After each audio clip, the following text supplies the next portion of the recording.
Yo, salut à tous, c'est Locan et bienvenue dans cette vidéo avec beaucoup trop de cheveux, beaucoup trop de soleil dans la tronche, vidéo de vélo, puisqu'aujourd'hui on va enfin parler du Van Rysel EDR 105 Disc. Alors comme d'habitude cette vidéo est chapitrée, je vous mets à l'aise de suite, ce n'est pas un test, on va pas aller au fond, on va pas tester tous les détails de ce vélo, je vais surtout vous donner mon ressenti sur ce vélo après presque 6 mois d'utilisation très régulière, puisque c'est avec ce vélo que je préparais les 300 km qu'au final j'ai pas fait de Toulouse au bassin d'Arcachon.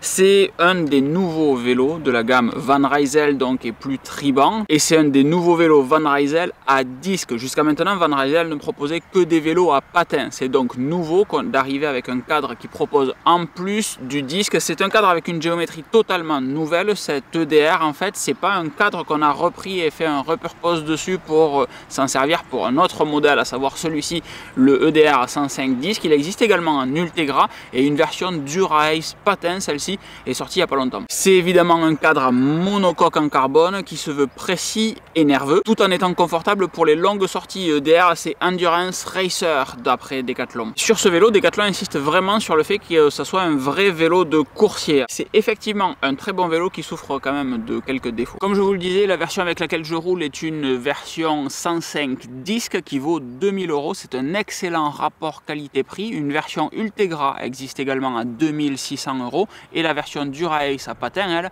est à 3900 €. Le rapport qualité-prix est absolument incroyable et seul Canyon arrive à proposer quelque chose d'équivalent mais pas aussi bon, encore une fois, en rapport qualité-prix. La seule différence, c'est que Canyon n'arrive pas à avoir du stock, alors que celui-là, moi je l'ai eu en précommande, mais si vous le commandez, je crois qu'il y en a sur decathlon.fr. Decathlon est parfaitement conscient que la plupart des cyclistes n'assumeront pas de rouler avec un vélo Decathlon, donc ils ont été très malins et ils ont fait cette peinture noire brillante et noir mat à l'intérieur du cadre, avec à l'intérieur le Van Rysel écrit en noir brillant sur le noir mat, et juste ici vous ne le verrez écrit qu'ici Van Rysel. Tout le reste de tout, je vérifie que je dise pas de conneries, votre cadre est noir, on ne sait pas que c'est un Van Rysel en dehors de ce tout petit autocollant ici. Alors personnellement j'ai choisi la taille M pour ce vélo, quitte à être un petit peu plus court pour avoir un vélo plus nerveux. Elle est pesée à 8,2 kg par Decathlon. Les roues sont des Fulcrum Racing 7DB Tubeless Resi, qui sont l'entrée de gamme de chez Fulcrum. Leur comportement est correct, mais très clairement elle manque de nervosité et de rendement quand on envoie des watts dessus. Bon, c'est le moment où on va parler un petit peu de mon retour d'utilisation de ce Van Rysel EDR 105 disque, parce que vous êtes là pour ça quand même. Sur les premiers tours de roue, en ayant la sensation de déployer la même puissance, je parle vraiment de sensation puisque j'ai des capteurs de puissance, donc je la connais exactement, ma puissance. En ayant la sensation de déployer la même puissance sur des parcours que je connais bien, je me surprends à rouler littéralement 3-4 km/h plus vite qu'avec mon RC 520 précédent. Encore heureux, le vélo est bien plus léger, bien plus nerveux, etc. Donc réellement des très bonnes sensations. Sur des segments Strava que j'ai déjà parcourus, évidemment aussi, je roule plus vite tout en déployant moins de puissance. Ça, c'est très intéressant comme métrique. Suite à cette toute première sortie, j'ai fait des sorties un petit peu plus cassantes pour aller évidemment chercher des détails supplémentaires sur le comportement de ce vélo. Et ce qui est super cool, c'est que le vélo en redemande en fait. C'est plus le vélo le facteur limitant, très clairement, c'est mes jambes ou mon poids, enfin le ratio jambes-poids, la gravité, c'est la gravité. Là aussi, la rigidité du cadre et l'efficacité globale du vélo sont très appréciables. Il n'y a que sur certains passages en danseuse où on envoie vraiment un petit peu de puissance, alors que ça soit un sprint, que ça soit une côte, peu importe, mais quand on envoie un peu de puissance, on sent vraiment que les roues sont en retrait et qu'elles se tordent un petit peu sous l'appui de la danseuse. C'est pas plus mal puisque ça me sert d'excuse pour commander une paire de Campagnolo Chamal disque carbone machin, tout ça. Moi qui aime beaucoup Campagnolo et qui était un petit peu frustré de ne pas en avoir sur mon vélo. Mais malgré cette joie indéfinissable de rerouler enfin avec du carbone, le bilan est quand même marqué par des défauts de finition. Ma cocotte, particulièrement ma cocotte avant droite, si je n'ai pas la main dessus quand je suis en train de rouler, il y a un truc qui vibre, il y a un truc qui bouge dedans. Les câbles, toute la câblerie qui est interne dans le cadre, pareil, tape dans tous les sens, on entend réellement ce bruit là, ce qui n'existe pas sur des vélos de gamme supérieure, et c'est dommage parce qu'en fait la parade pour ça c'est juste de bien monter la cocotte et de mettre des colsons quand on tire la câblerie à l'intérieur du cadre pour pas que les câbles justement bougent dans tous les sens. Donc c'est très simple à corriger, mais c'est quand même pas fait. Est-ce que c'est un défaut sur mon vélo spécifiquement? Est-ce qu'il a été monté trop vite ou par quelqu'un qui n'avait pas forcément envie de faire tout ça? Ou est-ce que c'est le cas sur tous les Van Rysel EDR 105 disques, je sais pas. La bonne surprise, c'est le groupe Shimano 105 qui remplit parfaitement sa mission. Comme vous le savez, je suis un gros fan de Campagnolo, mais là, j'ai objectivement rien à redire à ce groupe Shimano 105. Quand je suis sur la plaque, fait un petit peu de bruit, mais bon, c'est juste du réglage, c'est assez léger. Par contre, les développements, selon moi, sont beaucoup trop gros. Un 52-36 sur un vélo comme ça, c'est beaucoup trop gros. Un 50-34 aurait été nettement plus approprié. Alors vous allez me dire que sûrement j'ai pas les jambes, effectivement, mais un 52, pour passer la plaque en 52, si je veux pas croiser ma chaîne, il faut rouler au moins à 35. Donc je suis tout le temps sur la petite plaque, et quand on monte un col, encore une fois, le 36 il est vraiment trop gros. Parce qu'on parle d'un 36-28, hein, pas d'un 36-30 ou d'un 36-32, 36-28, 52-36, 11-28 à l'arrière. C'est trop gros. Et ça fait partie des points négatifs du coup de ce vélo, c'est que en achetant un vélo à 2000 €, j'ai quand même des choses à modifier dessus. J'ai dû changer ma potence parce que la potence d'origine était trop longue, malgré que j'ai pris un M qui est censé être trop court pour moi selon les guides de Decathlon. Et bien la potence en M était trop longue, donc j'ai dû remplacer la potence et mettre une potence plus petite. J'ai dû remplacer les pneus qui étaient des Hutchinson en 25, très casse-gueule. C'est vraiment dangereux de les proposer en première remonte sur un vélo qui sort de chez Decathlon.